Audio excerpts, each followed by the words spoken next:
저는 90일 동안 연락을 완전히 끊었습니다.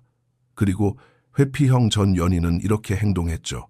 만약 90일의 침묵이 상대방을 그리워하게 만들 거라고 생각하신다면 완전히 잘못 접근하고 계신 겁니다. 그리고 여기 대부분의 연애 코치들이 말해주지 않는 진짜 진실이 있습니다. 그 90일 동안 회피형 전 연인이 보이는 행동은 눈물의 재회보다 여러분을 훨씬 더 충격에 빠뜨릴 겁니다. 사회적 개인적 관계 저널의 연구에 따르면 회피형 성향을 가진 사람들의 71%는 장기간 연락이 완전히 단절된 후에야 감정적인 변화를 겪는다고 합니다. 하지만 여러분이 상상하는 방식은 아닙니다. 저는 상담을 진행하면서 이런 경우를 정말 자주 봅니다. 내담자들은 상대가 매달리기를 기대하며 연락을 끊지만 실제로 일어나는 일을 마주하고는 큰 충격을 받죠. 이 글이 끝날 때쯤이면 여러분은 회피형 전 연인이 90일 동안 정확히 무엇을 하는지 온전히 이해하게 될 겁니다. 여러분의 침묵 속에서 그들이 겪는 여정이야말로 회피형 애착이 실제로 어떻게 작동하는지 모든 것을 보여주기 때문입니다. 1일부터 10일까지 해방감의 시기입니다. 모든 것은 해방감에서 시작됩니다. 연락을 끊은 후 첫째 주, 회피형 전 연인은 이제야 숨을 쉴 수 있다고 느낍니다. 더 이상의 압박도 없고 불편한 대화를 나눌 필요도 없으니까요. 그들은 스스로 원한다고 믿었던 삶에 온전히 몰입합니다. 친구들을 만나고 업무 프로젝트에 파묻히고 헬스장에서 더 열심히 운동하며 심지어 데이팅 앱 프로필을 업데이트할 수도 있습니다. 누가 봐도 그들은 자유로워 보입니다. 하지만 그 수면 아래에서는 이런 일들이 벌어지고 있습니다. 그들은 아드레날린으로 버티고 있는 겁니다. 그 해방감은 진정한 평화가 아닙니다. 회피이자 과속 질주죠. 스케줄에 빽빽하게 채워 넣는 모든 활동은 침묵으로부터 도망치기 위한 주의 분산입니다. 침묵은 곧 자신의 감정을 마주해야 한다는 뜻이고 감정이야말로 회피형 인간이 평생을 바쳐 도망쳐온 대상이기 때문입니다. 이 첫 10일 동안 그들은 여러분에 대해 거의 생각하지 않습니다. 여러분이 중요하지 않아서가 아니라 취약함을 유발할 수 있는 생각을 자동으로 억제하는 비활성화 전략을 뇌에서 가동하고 있기 때문입니다. 반면에 여러분은 미칠 듯이 힘든 시간을 보내고 있죠. 손가락은 끊임없이 상대방의 이름 위를 맴돌고 보내지도 못할 메시지를 썼다 지웁니다. 보지 말아야 한다는 걸 알면서도 상대의 소셜미디어를 확인합니다. 상대는 전혀 타격이 없어 보이는데 나만 무너지고 있다는 사실이 여러분을 더욱 고통스럽게 만듭니다. 10일부터 40일까지 균열이 시작되는 시기입니다. 10일에서 20일쯤 되면 무언가 달라지기 시작합니다. 아드레날린이 떨어지고 주의를 분산시키던 행동들이 더 이상 예전처럼 효과를 발휘하지 못합니다. 그들은 사소한 순간마다 여러분의 빈자리를 느끼기 시작합니다. 재밌는 것을 보고 본능적으로 여러분에게 보내고 싶어 하거나 힘든 하루를 보내고 나서 여러분이 더 이상 곁에 없다는 걸 깨닫는 시기죠. 처음에는 아주 짧은 순간들이지만 이 감정들이 점점 쌓이게 됩니다. 이때가 되어야 그들은 처음으로 여러분의 소셜미디어를 확인합니다. 스스로는 그냥 호기심 때문이라고 합리화하지만 사실은 여러분이 여전히 자신 때문에 힘들어하고 있다는 안도감을 얻고 싶은 겁니다. 여러분이 슬퍼 보이거나 추억에 잠긴 게시물을 올린 것을 보면 그들은 안심합니다. 여전히 주도권이 자신에게 있다는 뜻이니까요. 하지만 여러분이 진심으로 괜찮아 보이고 자신의 일상을 공유하며 사진 속에서 환하게 웃고 있다면 그들의 내면에서 무언가 요동칩니다. 작은 목소리가 속삭이죠. 어라, 진짜 나를 잊고 잘 살고 있네 하고 말입니다. 20일에서 40일쯤 되면 감정의 댐에 균열이 가기 시작합니다. 이제는 딴짓을 해도 쉽게 마음이 진정되지 않습니다. 침묵은 이제 단순한 부재가 아닙니다. 하나의 거대한 존재감이 되어 어딜 가든 그들을 따라다닙니다. 여러분처럼 메시지를 보내주는 사람도, 여러분처럼 안부를 물어봐주는 사람도 없다는 걸 깨닫습니다. 사소한 디테일을 기억해주는 사람도 없죠. 친구들이 좋은 사람들이긴 하지만 겉핥기식 관계일 뿐입니다. 여러분만큼 그들을 깊이 이해해주는 사람은 없습니다. 이때부터 그들은 가벼운 떠보기식 신호를 보내기 시작합니다. 본격적으로 연락할 준비는 안 됐지만 간을 보는 거죠. 새벽 3시에 여러분의 스토리 게시물을 슬쩍 보거나 몇 달 전 예전 사진에 좋아요를 누르거나 둘 다 속해 있는 단체 대화방에 밈을 공유하는 식입니다. 이건 관계를 회복하려는 노력이 아닙니다. 감정의 레이더를 작동해 보는 겁니다. 내 마음의 문은 아직 열려 있어. 내가 여전히 너한테 중요한 사람이야 하고 확인하는 거죠. 40일부터 75일까지 애도의 시기입니다. 40일에서 75일 사이에는 훨씬 더 깊은 변화가 일어납니다. 회피형 인간은 심리치료사들이 말하는 애도의 단계에 접어듭니다. 6주차쯤 되면 현실을 자각합니다. 여러분이 정말로 떠났다는 사실을요. 이건 단순한 시간을 갖는 것도 가벼운 다툼도 아닙니다. 여러분은 그들의 삶에서 스스로를 완전히 지워버린 겁니다. 그들은 모든 것을 다시 생각하기 시작합니다. 방어적인 필터를 벗어던지고 관계를 복귀합니다. 그동안 억눌러 왔던 좋은 기억들을 떠올리죠. 둘만의 농담, 여러분이 곁에 있을 때의 편안함, 까다롭게 굴 때조차 자신을 이해받는다고 느끼게 해주던 여러분의 따뜻한 눈빛 같은 것들입니다. 그들은 자신의 행동 패턴을 똑똑히 마주하게 됩니다. 여러분이 가까워지려 할 때 어떻게 밀어냈는지, 대화가 필요할 때 어떻게 입을 다물어 버렸는지, 지극히 당연하고 합리적인 요구를 하는 여러분을 어떻게 비난했는지 말이죠.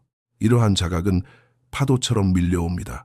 남 탓과 자기 반성 사이를 오가고 여러분을 그리워하는 마음과 혼자 있는 게 더 낫다고 자기 합리화하는 마음 사이에서 방황합니다. 이 내면의 전쟁은 극심한 피로감을 줍니다. 그들은 단지 여러분을 잃은 것을 슬퍼하는 게 아닙니다. 스스로도 어쩌지 못하는 자신의 고질적인 패턴을 슬퍼하는 겁니다. 일부 회피형 사람들은 이 시기, 보통 45일에서 60일 사이에 연락을 해옵니다. 아주 아무렇지 않은 척하는 메시지로 말이죠. 잘 지내고 있길 바래. 혹은 너 생각나는 걸 봐서 연락했어. 같은 식으로요. 이 메시지들은 우연이 아닙니다. 여러분에게 여전히 접근할 수 있는지 테스트하기 위해 치밀하게 계산된 행동입니다. 마음의 문이 아직 열려 있는지 확인하려는 거죠. 이때 여러분이 어떻게 반응하느냐에 따라 모든 것이 결정됩니다. 만약 여러분이 빠르고 다정하게 답장한다면 그들의 긴장된 신경계는 즉시 이완됩니다. 위협이 사라진 거죠. 위협이 사라지면 변화해야겠다는 동기도 함께 사라집니다.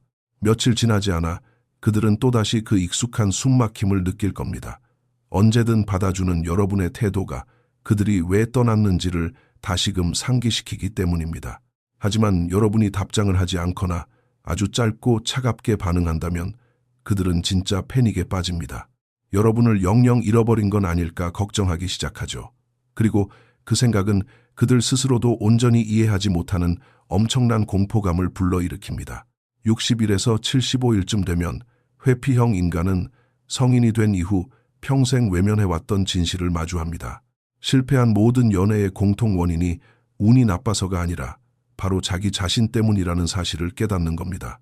자신의 두려움 때문이고 누군가를 마음속 깊이 진심으로 받아들이지 못하는 무능력 때문이라는 것을요. 이 깨달음은 두 가지 갈래로 나뉩니다. 어떤 이들은 이것을 기회로 삼습니다. 드디어 자신에게 도움이 필요하다는 걸 인정하고 심리 상담을 받거나 애착 이론에 대해 공부하며 현재의 연애 패턴을 어린 시절의 상처와 연결짓기 시작합니다. 단순히 머릿속으로만 문제점을 생각하는 게 아니라 실제로 해결책을 실행에 옮기는 거죠. 스스로 감정을 차단하고 있을 때가 언제인지, 거리를 두기 위해 상대방의 억지 단점을 찾아낼 때가 언제인지, 관계가 너무 깊어지는 게 두려워 좋은 관계를 스스로 망치고 있을 때가 언제인지 알아차리는 법을 배웁니다. 하지만 또 다른 회피형 사람들은 이 진실을 마주하고는 방어벽을 더욱 굳건히 쌓습니다. 진실이 너무 고통스럽기 때문에 아예 거부해버리는 겁니다. 이 연애가 실패한 건 자신의 두려움 때문이 아니라 단지 성격 차이 때문이었다고 결론 내립니다. 그러고는 자신에게 혼자만의 시간이 필요하다는 걸 죄책감 없이 마법처럼 이해해줄 운명의 상대를 아직 못 만났을 뿐이라고 자기 합리화를 합니다. 75일부터 90일까지 변화의 시기입니다. 75일에서 90일에 이르면 여러분과 상대방의 감정적 위치는 완전히 달라져 있습니다. 여러분은 자신만의 성장의 여정을 걸어온 겁니다. 첫째 달에 여러분은 완전히 무너져 있었습니다. 둘째 달에는 스스로를 조금씩 다시 찾기 시작했죠. 그리고 셋째 달이 되었을 때 여러분은 그 사람이 없어도 온전한 나라는 존재가 누구인지를 기억해냈습니다. 상대가 없는 새로운 일상을 탄탄하게 구축했고 집착적으로 상대의 소셜미디어를 확인하는 일도 멈추었습니다. 상대를 대체하기 위해서가 아니라 내가 여전히 매력적이고 사랑받을 가치가 있는 사람이라는 걸 확인하기 위해 가벼운 데이트를 한두 번 해봤을 수도 있습니다. 회피형 상대는 직접적인 연락이 없어도 이러한 기류 변화를 감지합니다. 에너지로 느끼는 겁니다.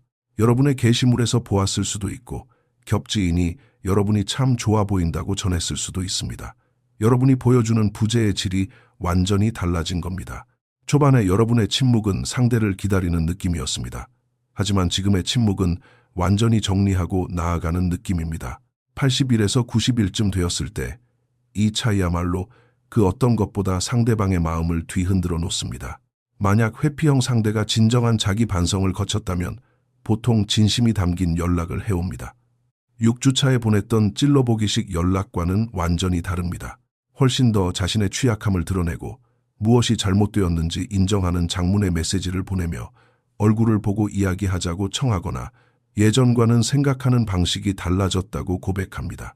지금까지 단 한 번도 본 적 없던 철갑의 견고한 틈새가 벌어지는 순간입니다. 하지만 여기에 반전이 있습니다. 91차가 되었을 때 여러분은 연락을 끊기 시작했던 그 과거의 자신이 아닙니다. 지금 상대가 연락해와도 10일차에 느꼈을 법한 간절한 안도감은 느껴지지 않습니다. 메시지를 읽으며 뜻밖의 차분함 혹은 상대의 뻔한 패턴이 너무나도 투명하게 보여서 느껴지는 일종의 슬픔을 마주하게 될 겁니다. 이제 여러분은 압니다. 이 연락이 상대가 변했다는 뜻이 아니라는 것을요. 단지 지금 본인의 마음이 불편해서 연락했다는 사실을 압니다. 그리고 그 불편한 마음을 해결해 주는 건 여러분의 몫이 아니라는 것도 이미 깨달았습니다. 진정한 승리, 그 90일 동안 여러분이 해낸 가장 강력한 일은 상대를 무시한 것이었습니다. 스스로를 선택한 것이죠. 답장하지 않았던 모든 순간, 작성하던 메시지를 지웠던 모든 순간, 상대의 프로필을 누르지 않고 지나쳤던 모든 순간마다 여러분은 상대를 벌주고 있던 게 아닙니다. 여러분, 자신의 에너지와 평화, 그리고 스스로의 가치를 되찾고 있던 겁니다. 91차가 되었을 때 깨달을 수 있는 가장 건강한 진실은 바로 이것입니다. 여러분이 침묵하는 동안 상대가 무엇을 했는지는 중요하지 않습니다.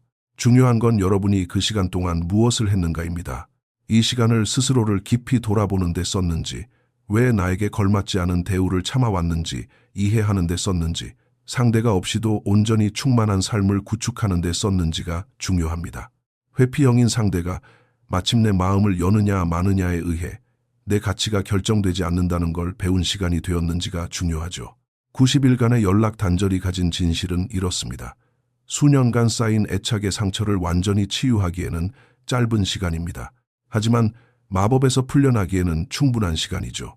그리움이라는 안개에 가려져 있던 관계를 온전히 마주할 수 있을 만큼의 거리를 두기에 충분하고 핑계를 대는 대신 관계의 패턴을 직시하기에 충분하며 상대가 앞으로 변할 수도 있다는 환상 대신 나 자신을 선택하기에 충분한 시간입니다.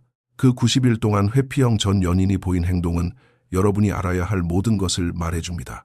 만약 그들이 그 시간을 진정한 성찰과 변화에 썼다면 진솔한 대화와 꾸준히 달라진 행동으로 나타날 겁니다. 회피와 감정 억제에 썼다면 겉핥기식 연락과 변함없는 패턴으로 나타날 겁니다. 뒤도 돌아보지 않고 마음을 정리하는 데 썼다면 완전한 침묵으로 나타나겠죠. 하지만 그 90일 동안 여러분이 무엇을 했는가가 훨씬 더 중요합니다. 그 시간을 상처를 치유하고 스스로를 이해하며 사랑하는 삶을 가꾸고 자신의 기준을 높이는 데 썼다면 여러분은 이미 승리한 겁니다. 상대를 되찾은 게 아니라 여러분 자신을 되찾은 승리죠. 그리고 그것이야말로 여러분의 미래를 실질적으로 바꾸는 유일한 승리입니다. 그러니 상대가 깨어나든 계속 잠들어 있든 여러분은 이미 이긴 겁니다. 상대가 돌아와서가 아니라 더 이상 상대가 돌아오길 바라지 않게 되었기 때문입니다. 스스로 자신의 잔을 가득 채운 겁니다. 상대를 기다리던 사람이 아닌 온전한 나라는 존재의 이름을 다시 기억해낸 겁니다. 그리고 그것이 세상에서 가장 위대한 승리입니다. 깊이 사랑했다는 이유만으로 여러분이 망가졌던 게 아니라는 걸 깨닫는 것.